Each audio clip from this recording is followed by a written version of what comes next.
हमारा आज का जो टॉपिक है हम पढ़ने वाले हैं भारत में सामाजिक सुधार। भारत में सामाजिक सुधार का कारण क्या रहा उसकी अगर बात करें तो 18वीं सदी में भारत में बहुत सारी बुराइयां चल रही थी। उन बुराइयों को समाप्त करने के लिए हिंदू, मुसलमान, सिख, ईसाई सभी धर्मों में, पारसी धर्म है जैसे, उन सभी धर्मों में कुछ सुधार चले। उन सुधारों को कहा गया है सामाजिक सुधार या धार्मिक सुधार। धर्म को जो मॉडिफिकेशन के रूप में उन्होंने जो है प्रस्तुत किया है, उस प्रस्तुति को लेकर हम जो है आज बात करने वाले हैं कि हम किस किस चीज को डिस्कस करेंगे। और ये टॉपिक ऐसा कोई एग्जाम नहीं होगा जिसमें ये वाला टॉपिक आपका आने वाला नहीं है। तो आज हम बात करते हैं सामाजिक सुधार की। सामाजिक सुधार में सबसे पहले हम पढ़ेंगे हिंदू धर्म के सामाजिक सुधार, उसके बाद इस्लाम धर्म के सामाजिक सुधार, उसके बाद सिख धर्म के, सभी धर्मों के जो सामाजिक सुधार है A to Z, वो सभी हम अपनी इन सारी क्लासों में कवर करने वाले हैं। आज का जो टॉपिक है, टॉपिक का नाम है 19वीं सदी के सामाजिक सुधार आंदोलन। 19वीं सदी के सामाजिक सुधार आंदोलनों में सबसे प्रमुख आंदोलन माना जाता है ब्रह्म समाज, और ब्रह्म समाज को एक समाज सुधार आंदोलन भी कहा जाता है। एक्चुअल में क्या है कि 19वीं सदी को अपने आप में ये कहा जाता है कि सुधारों की सदी है। किस चीज की सदी है? सुधारों की सदी है। सुधारों की सदी क्यों? क्योंकि जिस धर्म में कुछ त्रुटि चल रही थी, उन त्रुटि को सुधारने का जो काम हुआ वो 19वीं सदी में हुआ, इसलिए 19वीं सदी को कहा जाता है सुधारों की सदी। अब बात आती है हिंदू सुधार आंदोलन में। आप जो पढ़ोगे आज का टॉपिक, उसका नाम है हिंदू सुधार आंदोलन। राजा राममोहन राय जो है, ऐसा कोई जो बच्चा नहीं है जो कंपटीशन की तैयारी कर रहा हो वो ये ना जानता हो कि राजा राममोहन राय कौन थे। तो राजा राममोहन राय और ब्रह्म समाज, इन दोनों को हम मिला जुलाकर पढ़ने वाले हैं कि ये क्या मसला है। एक्चुअल में हम बात कर रहे हैं राजा राममोहन राय की। राजा राममोहन राय से कुछ ऐसे क्वेश्चन बन सकते हैं, जैसे राजा राममोहन राय को, नंबर 1, राजा राममोहन राय को नव जागरण का अग्रदूत कहा जाता है। क्या कहा जाएगा भैया? नव जागरण का अग्रदूत। सीधा सीधा क्वेश्चन आएगा पेपर में कि नव जागरण का अग्रदूत किसको कहा जाएगा। वो ऑप्शन 4 देगा आपको, महात्मा गांधी, राजा राममोहन राय या दादा भाई नौरोजी, या इसके अलावा एक और ऑप्शन दे देगा, उसमें से आपको छांट के बताना है। ठीक, राजा राममोहन राय को एक तो कहा जाता है अग्रदूत, और वो भी अग्रदूत किसका? नव जागरण काल का। इसके अलावा इनको और क्या क्या कहा जाएगा? इनको कहा जाएगा भारतीय भारतीय पत्रकारिता का जनक। किसको कहा जाएगा अगर आपसे पूछा जाएगा तो? भारतीय पत्रकारिता का जनक कहा जाएगा राजा राममोहन राय को। इसके अलावा एक क्वेश्चन और आएगा कि नव प्रभात का तारा, नव प्रभात का तारा किसको कहा जाएगा? इसको ज्योग्राफी से कॉरिलेट मत कर देना कभी। आप ये कहोगे प्रभात का तारा तो शुक्र को कहा जाएगा, वो वाला नहीं पूछा जा रहा। ये पूछा जा रहा है कि इतिहास में नव प्रभात का, भारतीय इतिहास में नव प्रभात का तारा किसको कहा जाएगा? तो भारतीय इतिहास में नव प्रभात का तारा कहा जाता है किसको? वो कहा जाता है राजा राममोहन राय को। इसके अलावा आधुनिक भारत का पिता, देखो 3-4 क्वेश्चन बनते हैं। एक आता है भारत का पितामह किसको कहा जाएगा? वो है दादा भाई नौरोजी। भारत का पिता या राष्ट्रपिता किसको कहा जाएगा? वो है महात्मा गांधी। अब क्वेश्चन है कि आपका आधुनिक भारत का पिता किसको कहा जाएगा? तो आंसर आ जाएगा आधुनिक भारत का पिता जो कहा जाएगा, राजा राममोहन राय को क्या कहा जाएगा? आधुनिक भारत का पिता कहा जाएगा। इसके अलावा भारत में जो सुधार आंदोलन हुए हैं, भारत के सुधार आंदोलनों का प्रवर्तक किसको कहा जाएगा? भारत के सुधार आंदोलनों का प्रवर्तक कहा जाएगा राजा राममोहन राय को। राजा राममोहन राय का जन्म अगर आपसे पूछे कि कहां हुआ था, तो सीधा आंसर आ जाएगा कि 11 मई 1772 को राधानगर हुगली में इनका जन्म हुआ था। इनके पिता जो है उनका नाम था रामाकांत, और जो कलकत्ता के जो नवाब थे उनके यहाँ पर ये नौकरी किया करते थे इनके पिताजी। तो इनकी आर्थिक स्थिति शुरू में काफी मजबूत रही है, और उसके बाद इनकी जो प्रारंभिक शिक्षा हुई है वो बिहार, कलकत्ता, यहाँ मिला जुलाकर इनकी प्रारंभिक शिक्षा हुई है।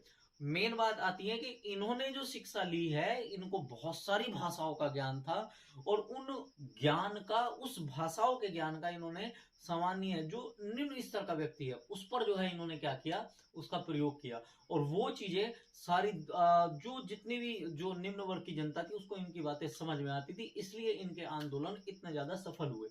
इन्होंने सबसे पहले जो शिक्षा की अगर बात करें तो इनको अरबी, फारसी, Hindi, Sanskrit, Latin, French, Hebrew, ये सब भाषाएं इनको आती थी, इनमें महारत हासिल थी। और उस समय बिहार और कलकत्ता की बात करें तो बिहार और कलकत्ता में दो भाषाएं सबसे ज्यादा चलती थी। एक आपकी जो चलती है वो अरबी भाषा, और एक आपकी चल रही थी हिंदी भाषा।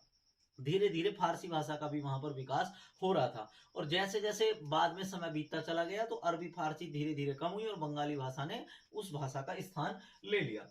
1809 में इन्होंने एक बहुत फेमस किताब लिखी और उस किताब का नाम था तुहाफुत उल मुहाविदीन। सीधा क्वेश्चन आएगा कि तुहाफत उल मुहाविदीन जो पुस्तक है ये किसके द्वारा लिखी हुई है? राजा राम मोहन राय के द्वारा। एक क्वेश्चन ये भी बन सकता है कि तुहाफुत उल मुहाविदीन पुस्तक जो है इसको और किस नाम से जाना जाता है? तो इसको एकेश्वरवादियों को उपहार, एक ईश्वर को मानने वाले जो व्यक्ति होंगे उनको कहा जाएगा एकेश्वरवादी। तो एकेश्वरवादियों को उपहार, अगर हिंदी रूपांतरण करें इसका तो ये होगा। और इस किताब में इन्होंने मूर्ति पूजा का विरोध किया। अगर आपसे कई बार पूछा जाएगा कि मूर्ति पूजा का समर्थक कौन रहा है? राजा राम मोहन राय, इसके अलावा स्वामी विवेकानंद, दयानंद सरस्वती, या इसके अलावा भीमराव अंबेडकर। चार ऑप्शन आपके दे दिए। तो इनमें अगर आपसे पूछा जाए कि मूर्ति पूजा का समर्थक जो रहा तो आप कहोगे कि विवेकानंद जो रहे हैं वो मूर्ति पूजा के समर्थक रहे हैं। बाकी जो शेष जो ऑप्शन बताए हैं वो मूर्ति पूजा के क्या रहे हैं? विरोधी रहे हैं। ये वाली बात आप बिल्कुल ध्यान रखेंगे। 1815 में इन्होंने आत्मीय सभा की स्थापना करी। और जब इन्होंने आत्मीय सभा की स्थापना करी तो आत्मीय सभा की स्थापना करते समय इनके जो बिल्कुल मित्र, खास सहयोगी जो रहे हैं वो थे द्वारिकानाथ ठाकुर। कई जगह इसको ऐसा कहा जाएगा द्वारिकानाथ टैगोर, कई जगह कहा जाएगा द्वारिकानाथ ठाकुर। तो आप कंफ्यूज नहीं होना कि सर ये टैगोर ठाकुर क्या है। तो एक ही व्यक्ति को कई दो बार जो है ये बोला गया, ठाकुर द्वारिकानाथ, ये द्वारिकानाथ ठाकुर, ये एक ही व्यक्ति है। ठीक है, ये वाली बात आपको समझ आ गई होगी कि 1816 में इन्होंने वेदांत सोसाइटी की स्थापना की। किसकी स्थापना की? 1816 में वेदांत सोसाइटी। वेदांत सोसाइटी की स्थापना का अगर आपसे पूछा जाए कि पर्पज क्या रहा था इनका वेदांत सोसाइटी की स्थापना का, तो वेदांत सोसाइटी की स्थापना इसलिए की है कि जो वेदों में लिखी हुई चीजें हैं उनको पुरोहितों ने उनको गलत तरीके से समाज में फैला रखा है, उनको समेटकर उनकी अच्छी चीजें समाज में लाई जाएं और उनकी खराब चीजों को हटा दिया जाए। उसके लिए इन्होंने वेदांत सोसाइटी की क्या करी मेरे भाई? स्थापना करी। ये वाली बात भी आपको समझ में आ गई होगी कि वेदांत सोसाइटी, दो तरह के क्वेश्चन बने। वेदांत सोसाइटी की स्थापना कब हुई? 1816। वेदांत सोसाइटी की स्थापना किसने करी? राजा राम मोहन राय।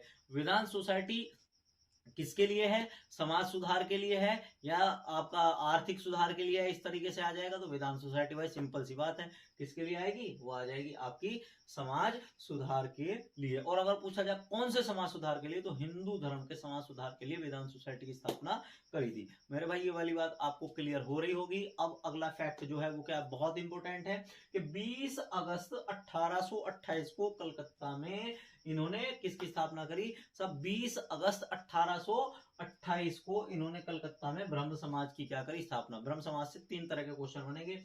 ब्रह्म समाज की स्थापना किसने करी? तो आंसर आ जाएगा ब्रह्म समाज की स्थापना किसने करी? आधुनिक भारत के पिता ने करी। और आधुनिक भारत का पिता किसको कहा जाएगा? राजा राम मोहन राय को। अगला एक क्वेश्चन आ जाएगा राजा राम मोहन की एक क्वेश्चन ये आ जाएगा कि राजा राम मोहन राय ने ब्रह्म समाज की स्थापना कब करी? तो आप कह दोगे सर 20 अगस्त 1828 में।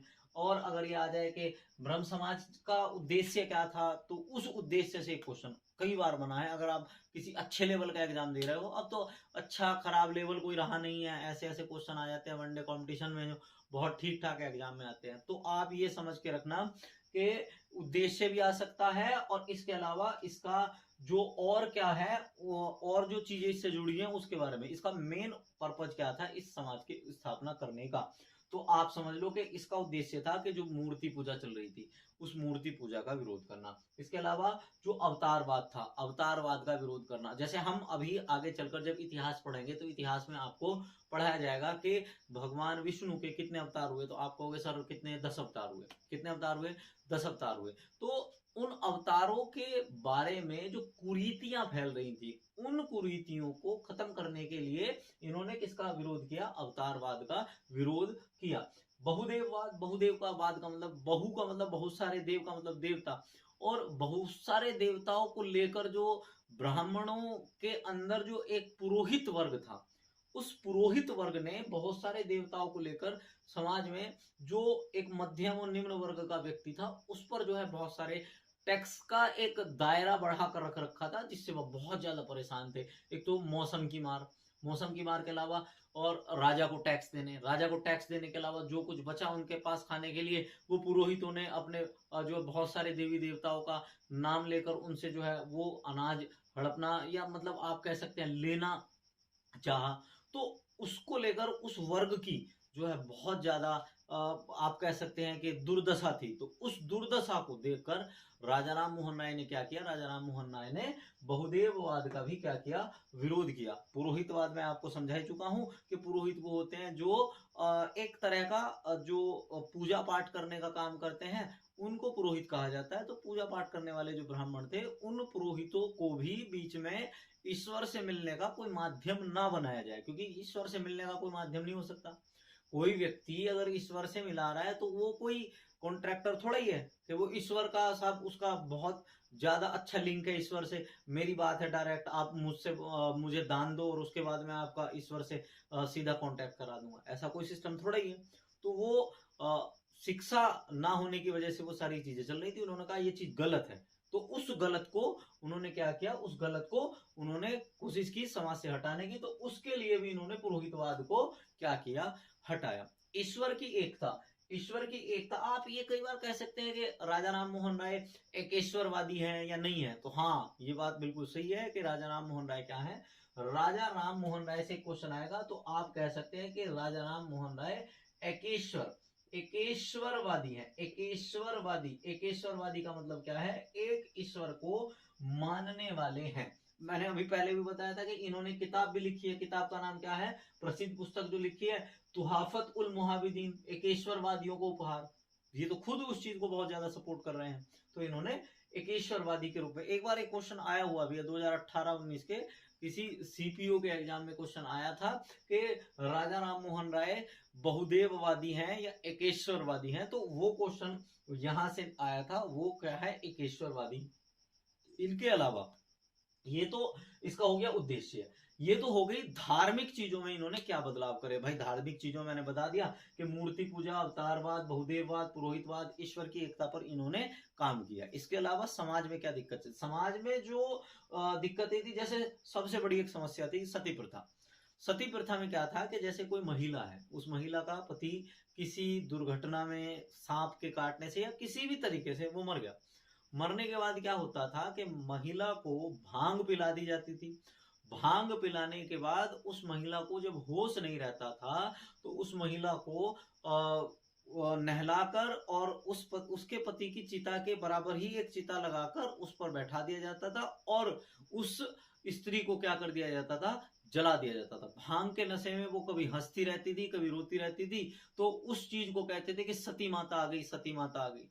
भाई वो सती माता नहीं थी, वो नशे से वो जो है उसका दिमाग इस तरीके से काम नहीं करता था। तो हुआ क्या, जब इन सारी चीजों को जो है राजा राम मोहन राय ने समझा कि ये तो महिलाओं के साथ बहुत ज्यादा शोषण हो रहा है, तो ये गलत है, तो उसके लिए उन्होंने सती प्रथा का बहुत बड़ा विरोध किया। और लास्ट में जब सती प्रथा के बारे में एक दो क्वेश्चन बनेंगे कि 1829 में जो सती प्रथा बैन हुई है उसमें इनका क्या रोल है, उस पर बाद भी बात करेंगे। अभी थोड़ा और आगे बढ़ते हैं कि बाल विवाह, जो छोटी छोटी बच्चियां थी, छोटे छोटे बच्चे थे, उनके विवाह हो जाते थे। कई बार ऐसा होता था, चिकन पॉक्स है तो चिकन पॉक्स से क्या हुआ कि दो बच्चों की शादी हो गई और चिकन पॉक्स आया। तो चिकन पॉक्स में अगर मान लो किसी लड़की की किसी लड़के से शादी हो रही है, लड़का जो है मर गया। अब लड़का मर गया तो लड़की आजीवन कुंवारी रहती थी कि सर इसका तो पति मर गया। तो ये चीज बहुत गलत थी, बच्चों का विवाह हो जाता था, उनको समझ नहीं होती थी विवाह क्या होता है, 5-5 4-4 साल के बच्चों का विवाह हो गया। तो उस चीज को इन्होंने देखा कि ये तो समाज को बहुत गलत वे में लेके जा रही है चीजें, तो उसका इन्होंने क्या किया, विरोध किया। बहुविवाह, बहुविवाह का मतलब है ऐसा नहीं है ये सोचना है बहू के साथ विवाह, बहू का मतलब है बहुत सारे, एक व्यक्ति बहुत सारे विवाह करता था पहले। और बहुत सारे विवाह का मतलब है कि अगर एक व्यक्ति 4 महिला 5 महिलाओं से विवाह कर रहा है तो उन 4-5 महिलाओं के साथ कई बार विवाद की स्थिति है, कई बार उन महिलाओं का शोषण है, परिवार में जो है उनकी एक उच्च स्तर की व्यवस्था नहीं हो पा रही। उस चीज को जब इन्होंने महसूस किया तो इन्होंने कहा कि यार हिंदू धर्म में बहुत सारे विवाह होने जरूरी नहीं है। हिंदू धर्म या कोई सा भी धर्म है उसमें बहुत सारे विवाह की जरूरत नहीं है, एक विवाह करो और अगर किसी का पति मर जाता है तो आप दूसरी बार भी शादी कर सकते हैं। उसके लिए भी इन्होंने काम किया। तो बहुत सारे विवाह को लेकर भी इन्होंने काम किया है और बहु विवाह को इन्होंने बोल दिया था कि ये गलत है। इसके ऊपर भी बाद में 1837-38 के आसपास कानून बनेगा। पर्दा प्रथा, पर्दा प्रथा की बात करेंगे कि महिलाएं घूंघट निकाल कर रहेंगी। भाई महिलाएं घूंघट निकाल कर घर में काम करेंगी, सारा काम महिलाएं करेंगी और घूंघट निकाल कर रही हैं।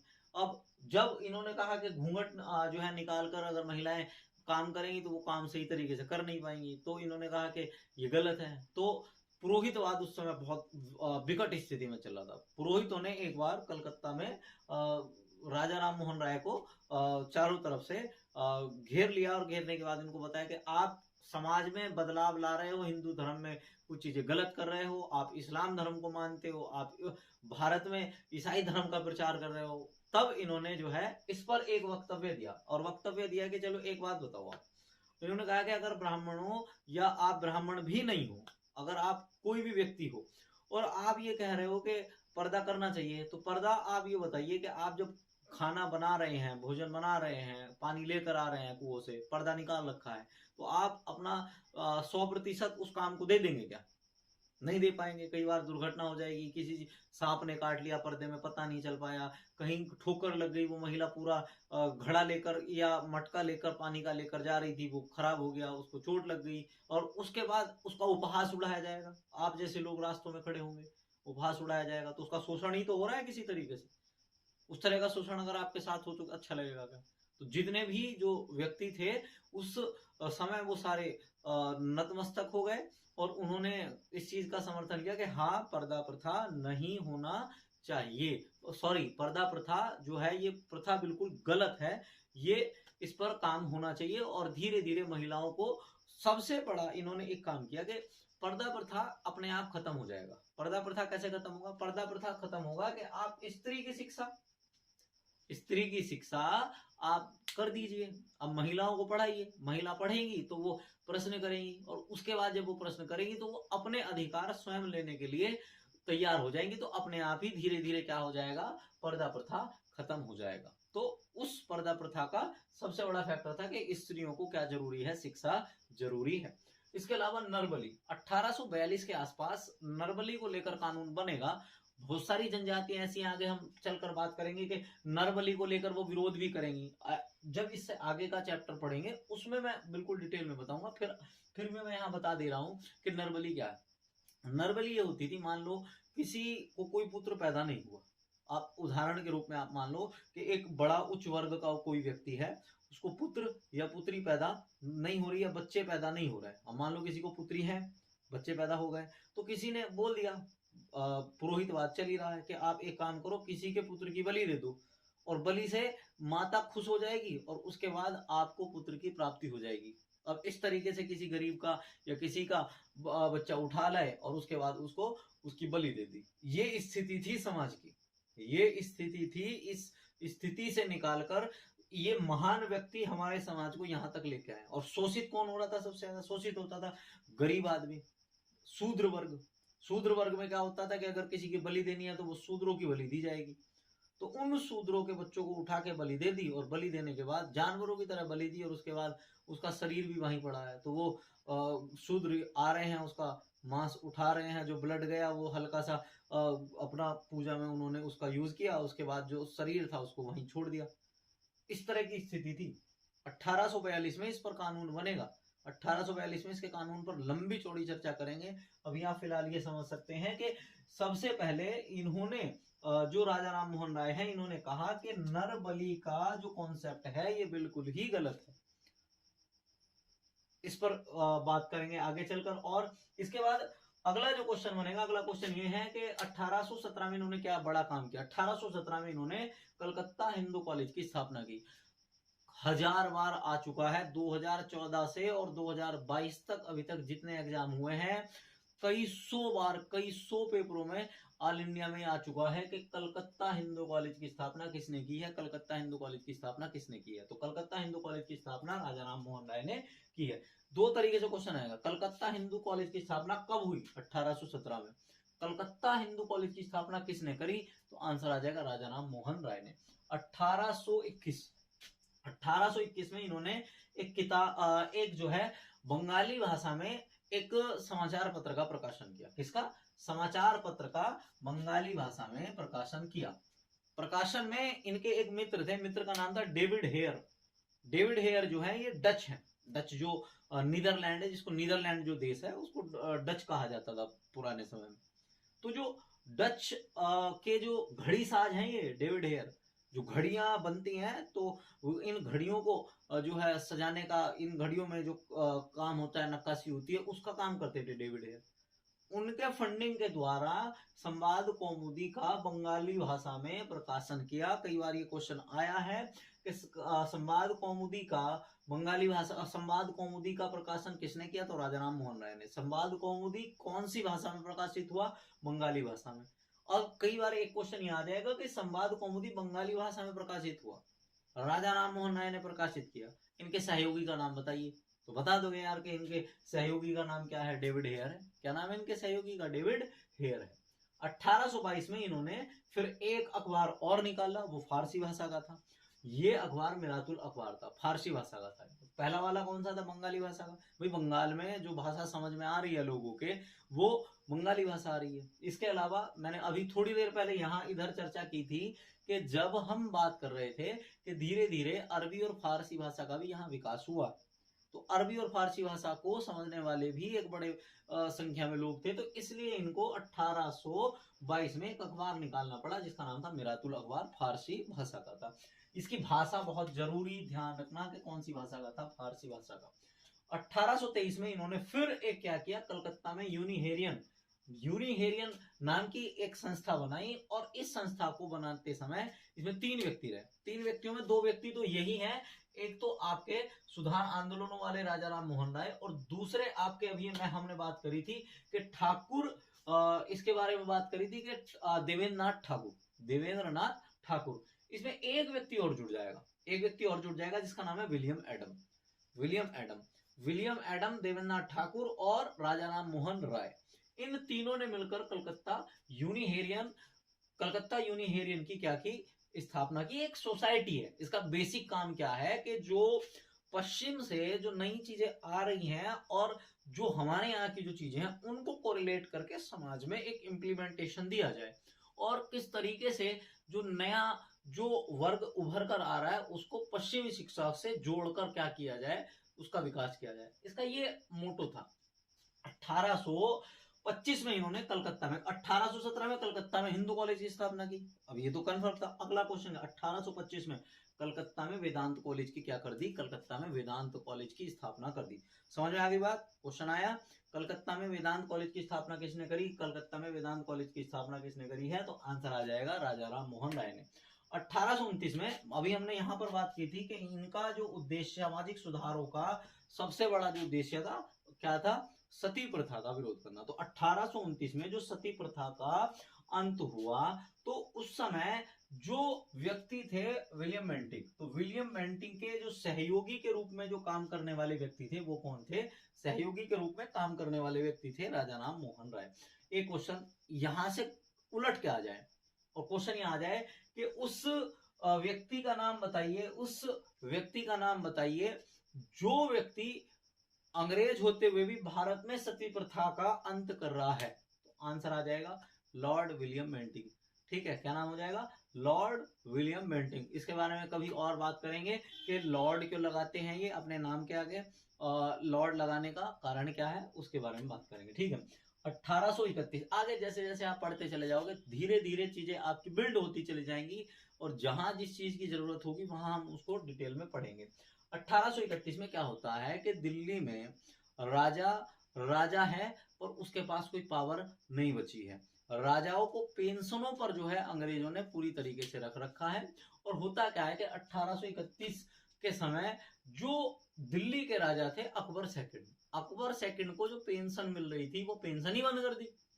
अब अकबर सेकंड आ रहे हैं, बाबा जी परेशान हो रहे हैं, और वो परेशान हो रहे हैं तो वो कह रहे हैं कि अब उनको लगा कि यार एक ऐसा व्यक्ति चाहिए जो बहुत ज्यादा विद्वान हो और मेरी बात जो है वो कर सके। कहाँ? विलियम फोर्थ पर जाकर। विलियम फोर्थ कौन है? वो इंग्लैंड के राजा है।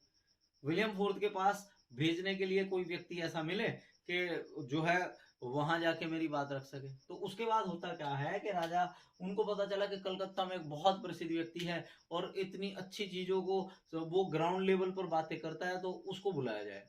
उन्होंने बुलाया राजा राम मोहन राय को। एक्चुअल में राजा राम मोहन राय को जब बुलाया गया तो राजा राम मोहन राय ने कहा, जी बताओ क्या बात है। तो अकबर द्वितीय ने अपना दुखड़ा सुनाया कि सेना के बारे में तो ये हाल है कि सेना पूरी की पूरी अंग्रेजों ने अपने कंट्रोल में कर रखी है। मुझे थोड़े दिन पहले थोड़ी बहुत पेंशन मिल रही थी, वो पेंशन भी बंद कर दी। अब मैं नाम का राजा हूँ, खाने के लिए भी कुछ नहीं है, अब बताओ क्या किया जाए। उन्होंने कहा तो करना क्या चाहते हो, कहना क्या चाह रहे हो। तो उन्होंने कहा एक काम करो, आप एक काम करो, मेरे प्रतिनिधि के रूप में इंग्लैंड चले जाओ, और इंग्लैंड का जो राजा है जिसका नाम क्या है, किंग विलियम फोर्थ, उससे जाके मिलो और मिलने के बाद मेरी पेंशन बहाल करा दो। राजा राम मोहन राय वहां गए, जाने के बाद बात की तो किंग विलियम फोर्थ इनसे प्रभावित हुए और उन्होंने अकबर द्वितीय की पेंशन बहाल कर दी। अकबर द्वितीय की जो पेंशन बहाल कर दी, तो अकबर द्वितीय की पेंशन बहाल होने के बाद राम मोहन राय को राजा की उपाधि जो दी, वो किसने दी? वो राजा की उपाधि अकबर द्वितीय के द्वारा दी गई। हुआ क्या कि अब ये वापस ये इंग्लैंड में गए, और इंग्लैंड का एक स्थान है ब्रिस्टल। ब्रिस्टल बहुत ज्यादा सर्दियां हो रही थी। सर्दियों में क्या है कि अगर आप इंग्लैंड में रहते हो तो वहां का एक सीधा सा सिद्धांत है कि आपको क्या करना पड़ेगा, आपको वहां पर वाइन पीनी पड़ेगी, और वाइन पीनी पड़ेगी, और इसके अलावा वहां पर जो है वहां का उसी के कल्चर को अपनाना पड़ेगा। तो राजा राम मोहन राय ने कहा कि हम जो है वाइन नहीं पियेंगे, स्वास्थ्य गिरता चला गया और इन्होंने वाइन बिल्कुल नहीं पी। इस वजह से इनकी जो है इंग्लैंड के ब्रिस्टल नामक शहर में क्या हो गई, मृत्यु हो गई। अब हिंदू धर्म में ऐसा कहा जाता है कि हिंदू धर्म में जो है व्यक्ति को जलाने का कॉन्सेप्ट है, और हुआ क्या कि इंग्लैंड में किसी भी शव को जलाने की अनुमति नहीं थी। तो कई बार ये भी क्वेश्चन आया हुआ है कि भारत के उस महान हिंदू समाज सुधारक का नाम बताइए जिसकी समाधि है, जिसको जलाया नहीं गया। तो ध्यान रखना, नाम क्या है? राजा राम मोहन राय, उनको जलाया नहीं गया। ठीक है भाई, समझ में आ रही है ना बातें। इसके बाद क्या है, एक क्वेश्चन और बचा है यार। एक क्वेश्चन ये बचा है कि 1826 में क्या हुआ, एक जूरी अधिनियम आया, और इस जूरी अधिनियम का बहुत जोरों से विरोध किया राजा राम मोहन राय ने। एक्चुअल में 1826 में जूरी अधिनियम आया, और 1827 में जूरी अधिनियम क्या हुआ, लागू हुआ। ये वाली बात आप ध्यान रखना कि जूरी अधिनियम 1827 में क्या हुआ, लागू हुआ। इसमें चीजें क्या थी? चीजें ये थी कि अगर मान लो कोई भारत का ईसाई है, भारत का कोई ईसाई है, और उस ईसाई के खिलाफ कोई मुकदमा चल रहा है, भारत का है चाहे यूरोप का, कोई ईसाई है, अब उसके खिलाफ कोई मुकदमा चल रहा है, अब उस मुकदमे को सुनने का अधिकार भारत के ना तो हिंदू को था और ना ही मुसलमान न्यायाधीश को था। और अगर भारत का कोई हिंदू है और कोई मुसलमान है, तो उसका जो मामला है वो ईसाई अगर कोई यूरोप का है तो वो सुन सकता है। तो न्यायपालिका में धर्म की घुसपैठ को लेकर, न्यायपालिका में ध्यान रखना, न्यायपालिका में धर्म की घुसपैठ को लेकर 1826 में जूरी अधिनियम का इन्होंने पुरजोर क्या किया, जूरी अधिनियम का पुरजोर इन्होंने विरोध किया। इसके अलावा एक चीज का और ध्यान रखना, एक चीज का ये ध्यान रखना, एक क्वेश्चन ये आएगा कि जो पश्चिमी सभ्यता है और भारतीय सभ्यता है, इन दोनों को मिलाने का सबसे पहले प्रयास किसने किया? तो उसका ध्यान रखना कि वो प्रयास भी सबसे पहले किसने किया, हमारे राजा राम मोहन राय के द्वारा किया गया। एक क्वेश्चन मैं आपके लिए छोड़ के जा रहा हूं कि ब्रह्म समाज जब बन रही थी तो ब्रह्म समाज की जो विरोधी संगठन है, ब्रह्म समाज का जो विरोधी संगठन है, ब्रह्म समाज का विरोधी संगठन कौन था? ब्रह्म समाज का विरोधी संगठन कौन था और उसके संस्थापक कौन थे? ये क्वेश्चन भी आया हुआ है। अभी हम और बात करेंगे ब्रह्म समाज के बारे में कि ब्रह्म समाज में क्या क्या चीजें हुई हैं। अभी के लिए